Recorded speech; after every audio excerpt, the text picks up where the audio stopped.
Welcome to GKGS with Manish sir. आज 27 नवंबर 2022 है और आज के जितने भी महत्वपूर्ण करंट अफेयर होंगे वो हम इस वीडियो में डिस्कस करेंगे। तो आइए शुरू करते हैं। आज का पहला प्रश्न है, राष्ट्रीय दुग्ध दिवस कब मनाया जाता है? तो यह दिवस मनाया जाता है 26 नवंबर को। कब? तो 26 नवंबर को यह दिवस मनाया जाता है। यह दिवस भारत में श्वेत क्रांति के जनक डॉक्टर वर्गीज कुरियन की जयंती पर मनाया जाता है, जिन्हें मिल्क मैन ऑफ इंडिया के नाम से जानते हैं। पहली बार यह दिवस 2014 में मनाया गया। कब मनाया गया?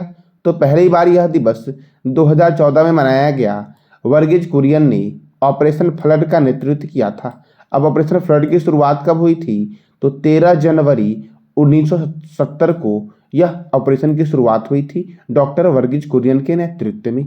देखो, इन्हें रेमन मैग्सेसे पुरस्कार 1963, कृषि रत्न 1986 और विश्व खाद्य पुरस्कार 1989 सहित कई पुरस्कारों से सम्मानित किया गया है। यह भारत के सर्वोच्च नागरिक पुरस्कार पद्मश्री 1965 में, पद्म भूषण 1966 में और पद्म विभूषण 1999 के प्राप्तकर्ता भी हैं, यानी कि इन्हें तीनों पुरस्कार भी दिया गया है। भारत का सर्वोच्च नागरिक सम्मान है भारत रत्न साथियों। तो भारत रत्न की शुरुआत कब हुई और सर्वप्रथम भारत रत्न किसे दिया गया, तो इसका जवाब देना है कमेंट बॉक्स में आपको।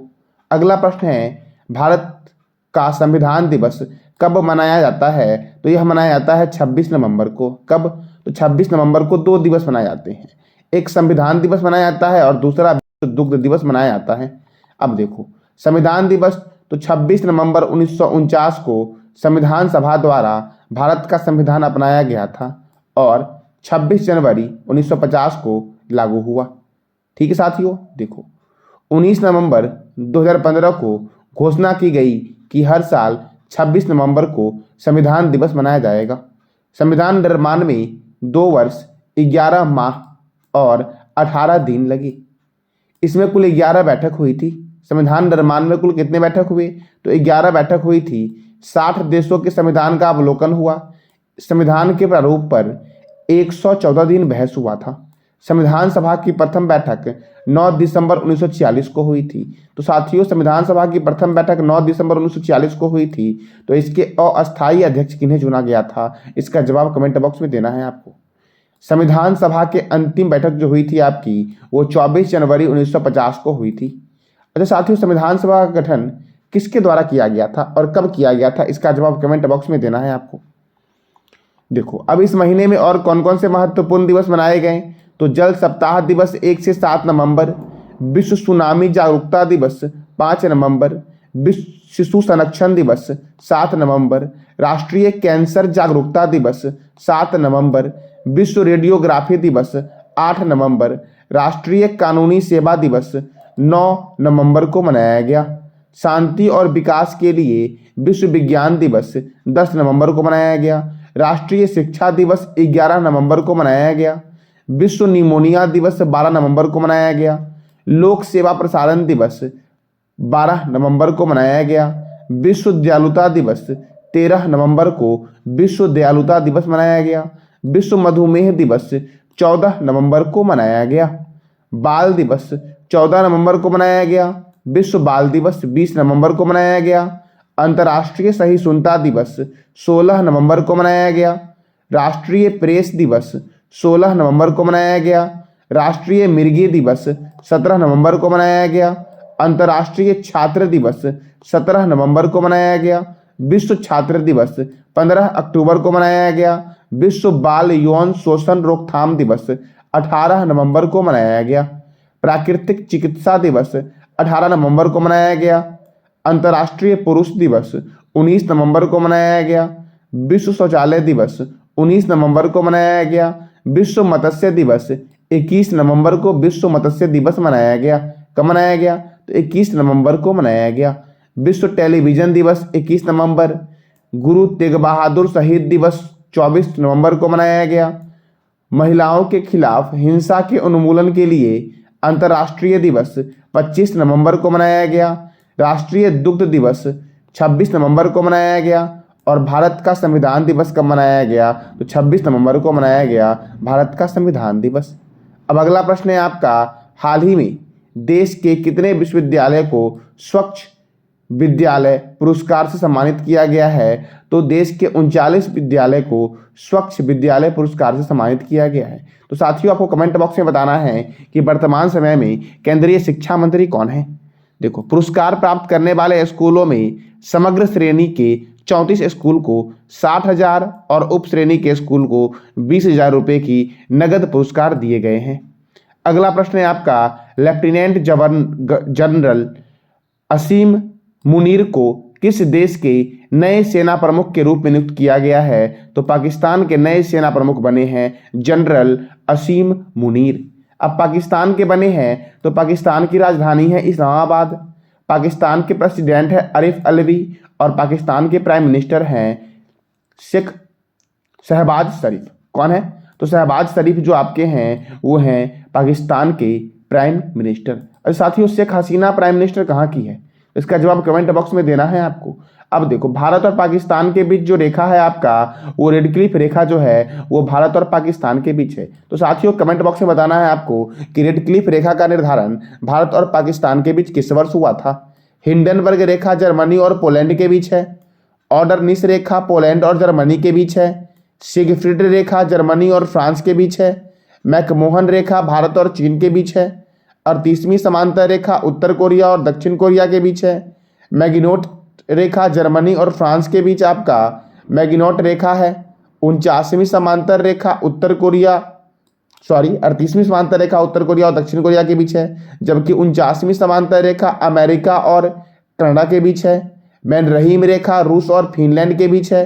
डुरंड रेखा पाकिस्तान और अफगानिस्तान के बीच है। और मेडिसिन रेखा आपका कनाडा और अमेरिका के बीच है, मेडिसिन रेखा। और 49वीं समांतर रेखा भी आपका अमेरिका और कनाडा के बीच है।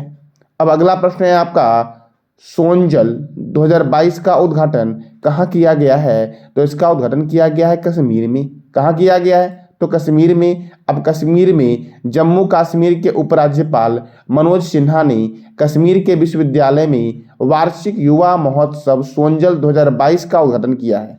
यानी कि सोनजल क्या है? तो वार्षिक युवा महोत्सव है जो कश्मीर के विश्वविद्यालय में उपराज्यपाल मनोज सिन्हा के द्वारा शुरू किया गया है। अब देखो, डांची ग्राम अभयारण्य जम्मू कश्मीर में है। किश्तवाड़ राष्ट्रीय उद्यान जम्मू कश्मीर में है। तुलबुल परियोजना झेलम नदी पर स्थित है और यह जम्मू कश्मीर में है। पालक दुल जल विद्युत परियोजना मारूसूदर नदी पर है और कहाँ पर है? तो जम्मू कश्मीर में है।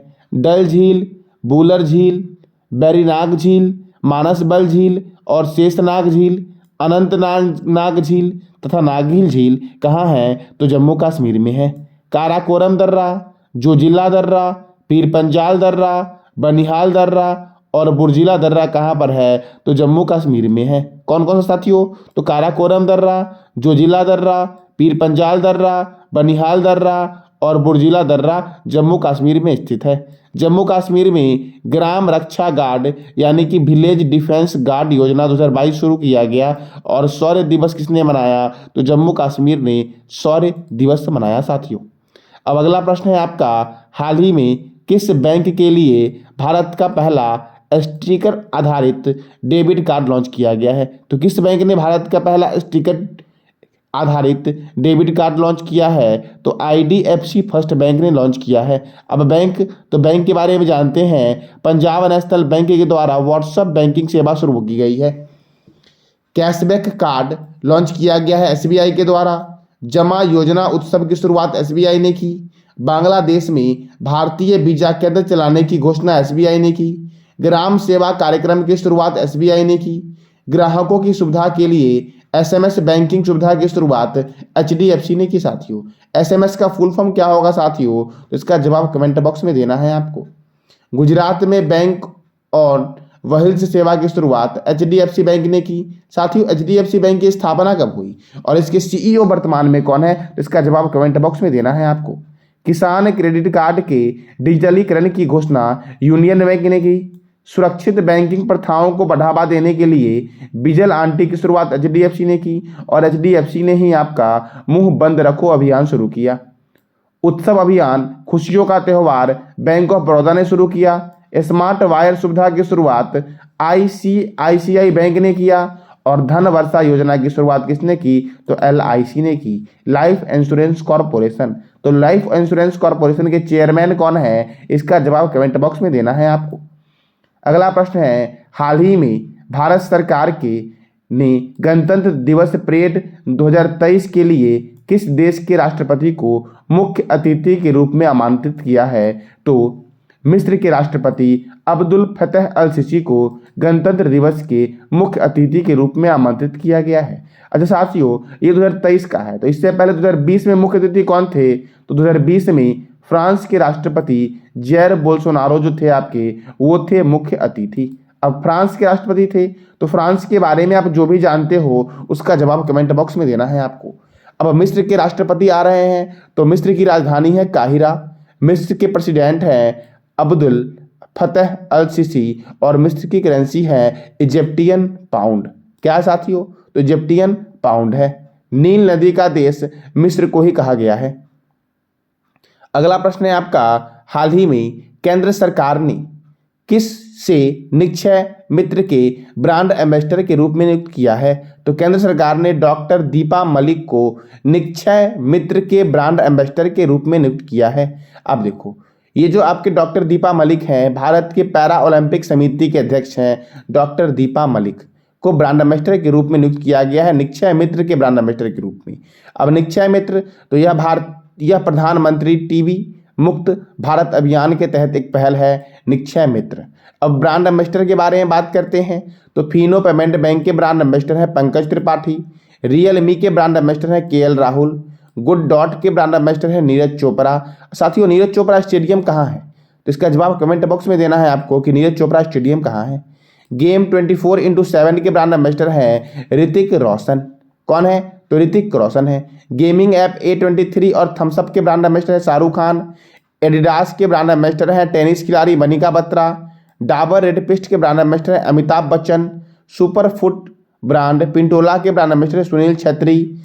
मैक्स लाइफ के ब्रांड एम्बेसडर है रोहित शर्मा और रितिका सचदेव। फायर बोल्ट के ब्रांड एम्बेसडर है कियारा आडवाणी। और स्विट्जरलैंड टूरिज्म के फ्रेंडशिप ब्रांड एम्बेसडर बने हैं नीरज चोपड़ा। कौन बने हैं साथियों? तो नीरज चोपड़ा बने हैं। स्विट्जरलैंड की राजधानी है बर्न। ठीक है साथियों। और WHO का मुख्यालय, वर्ल्ड हेल्थ ऑर्गेनाइजेशन का मुख्यालय कहाँ है? तो स्विट्जरलैंड के जनेवा में है। कल मैंने आपसे क्वेश्चन पूछा था कि गुरु तेग बहादुर शहीद दिवस कब मनाया गया? तो इसका आंसर होगा 24 नवंबर को यह मनाया गया। कब मनाया गया साथियों? तो 24 नवंबर को मनाया गया। आज का आपका प्रश्न है, अनवर इब्राहिम किस देश के नए प्रधानमंत्री बने हैं? तो इसका जवाब कमेंट बॉक्स में देना है आपको। और मलेशिया की राजधानी क्या है? इंडोनेशिया की राजधानी क्या है?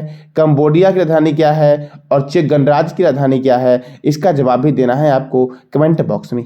तो ये था साथियों आज का महत्वपूर्ण करंट अफेयर। जानकारी अच्छी लगी हो तो लाइक करें, शेयर करें और सब्सक्राइब करें। धन्यवाद।